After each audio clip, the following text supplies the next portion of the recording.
ជារិសុទ្ធរបស់បងប្អូនទាំងអស់គ្នានេះគឺជាក្រឡចក្រានមុខមកទឹក7ប៉ុន្តែនេះយើងរាប់តែក្រឡភ្លើងទេ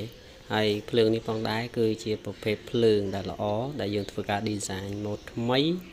ហើយក៏វាជាប្រភេទក្រឡភ្លើងដែលយើងធ្វើការ update ឲ្យវាមានការចំណេញនិងស៊ីប្រេងតិចជាងមុន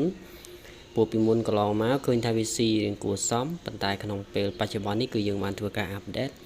ទាំងរូបរាងទាំងបច្ចេកទេសផ្សេងៗជាដើមនៅតែបន្តប្រើជាមួយនឹងកង្ហារខនាតតូចដដែលដោយក្នុងការប្រើប្រាស់ទៀតសោតគឺយើងបានធ្វើការដកពិសោធន៍ជាមួយនឹងការយកទៅប្រើជាមួយនឹងការរងាស់ស្ករត្នោតឃើញថាលទ្ធផលគឺគាត់ប្រសើរមែនទែននៅក្នុងពេលនេះគឺយើងបានបែងចែកវាជា3គឺទី1គឺមាន